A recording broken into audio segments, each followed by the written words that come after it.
Warahmatullahi wabarakatuh, sahabatku para petani sawit, apa kabar? Semoga kalian selalu dalam keadaan sehat walafiat dan selalu dalam lindungan Tuhan yang Maha Kuasa tentunya, amin.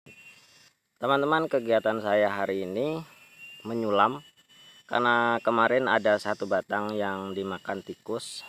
Ya, begitulah teman-teman nasib seorang petani. Jadi tidak ada setiap pekerjaan itu yang berjalan mulus, pasti ada hal-hal yang tentu force majeure atau kejadian yang tidak terduga itu di tengah jalan. Ya, seperti ini teman-teman, saya habis disengat tawon. Jadi ada yang mengatakan, "Bang, coba tampil muka," katanya. Sebenarnya saya tidak pede teman-teman mau tampil muka, nanti dibilang menggurui kalau tampil muka seolah-olah saya paling pintar, kemudian ya wajah saya kurang menarik untuk hadir di depan kamera. Jadi ya saya coba sajalah.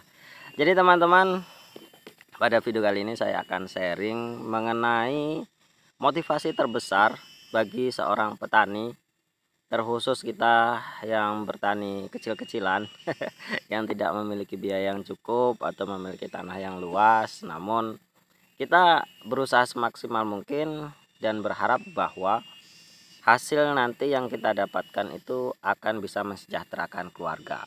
Sebenarnya teman-teman, di dalam berkebun kelapa sawit ini potensi untuk lebih sejahtera itu cukup besar sekali. Ya, sudah kita ketahui bahwa harga sawit itu sudah mulai stabil, dan tentunya teman-teman saat ini berkebun kelapa sawit sudah banyak sekali alternatif supaya kita bisa mengenjot dari produktivitas.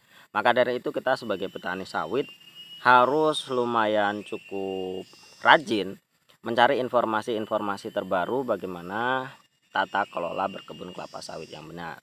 Sekarang sudah banyak sekali informasi-informasi yang bisa diakses, baik itu melalui internet, melalui buku, ataupun melalui orang-orang di sekitar kita.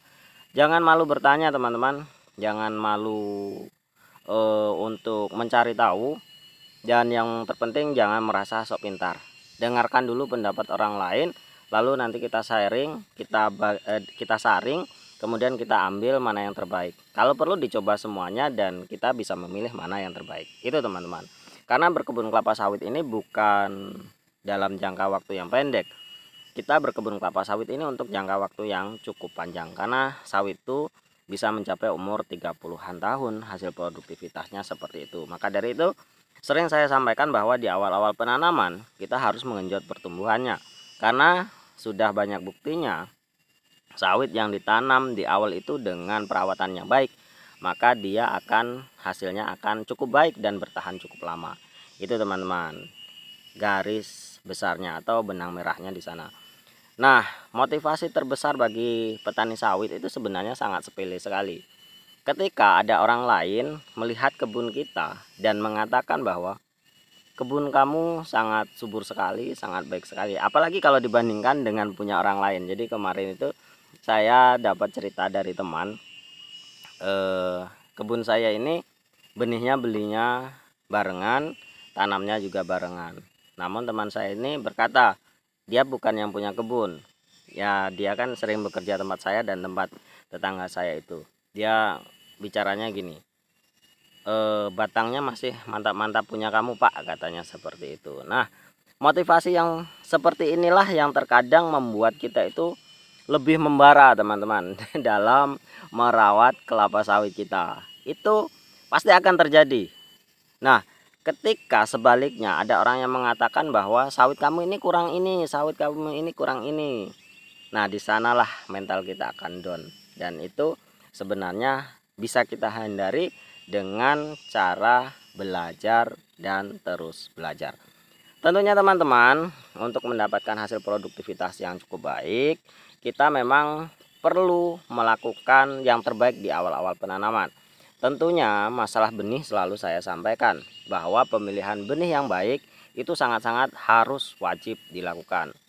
Sekarang ini seperti ini teman-teman, tanah kita, apalagi kita yang hanya memiliki tanah yang tidak banyak, maaf saya katakan, kita yang hanya memiliki tanah yang hanya sepetak dua petak, kemudian tidak kita manfaatkan secara sebaik-baiknya, tentu itu akan sangat-sangat merugikan kita dalam jangka waktu yang cukup lama.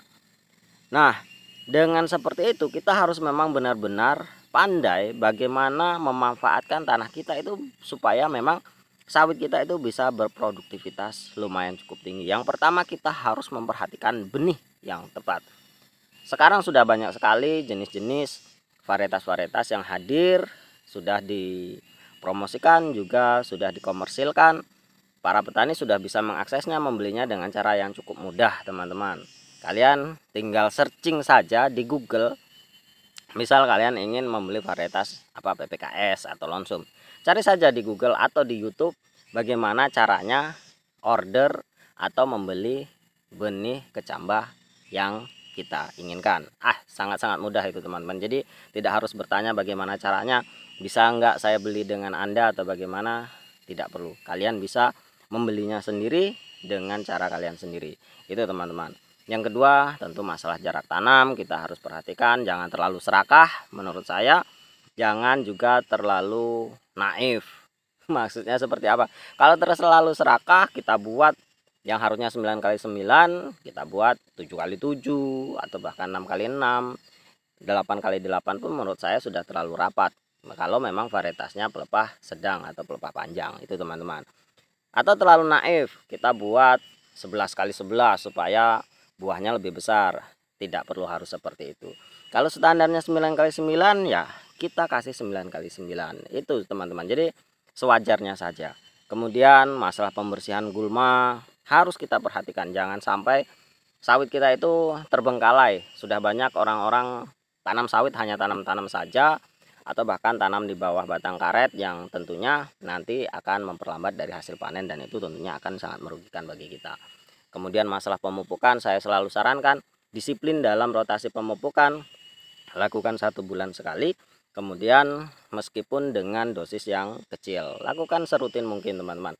Ya, ada yang mengatakan bahwa saya tidak punya modal, usahalah, teman-teman. Hidup ini pasti ada jalan. Kalau kita mau berusaha pasti ada jalannya. Itu. Kemudian motivasi yang terbesar yang kedua adalah ketika kita sudah dipuji orang lain, kemudian kebun kita dibandingkan dengan punya orang lain yang memang terkadang umurnya lebih tua dari kebun kita, dan mengatakan bahwa punya saya, punya kita itu lebih baik, lebih subur dan lebih mantap katanya, itu membuat mental kita naik. Itu motivasi terbesar. Kemudian motivasi untuk kita apa? Pikiran kita itu sudah membayangkan bahwa nanti kita akan panen dengan hasil jumlah yang cukup tinggi.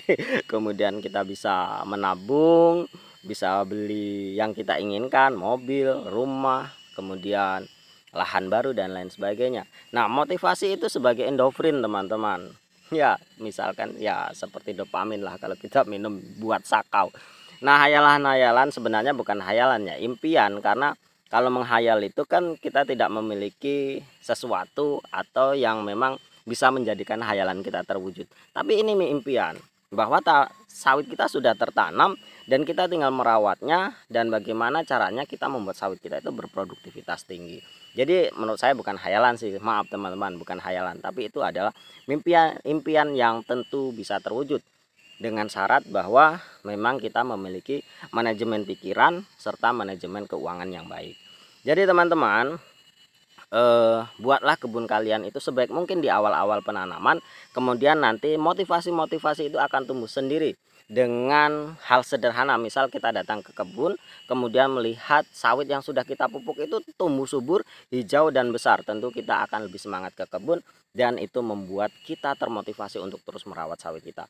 Jadi teman-teman, di pekerjaan apapun, bukan hanya di kelapa sawit, ketika kita bersungguh-sungguh dan hasilnya tampak apa yang kita usahakan, tentu itu akan menjadi penyambuk atau menjadi cambuk semangat kita, sehingga kita menjadi lebih membara dan tekad batu semangat api kita itu semakin menjadi-jadi. Itu teman-teman, mungkin hanya ini sharing pada video kali ini, semoga bermanfaat. Terima kasih atas perhatiannya. Wassalamualaikum warahmatullahi wabarakatuh.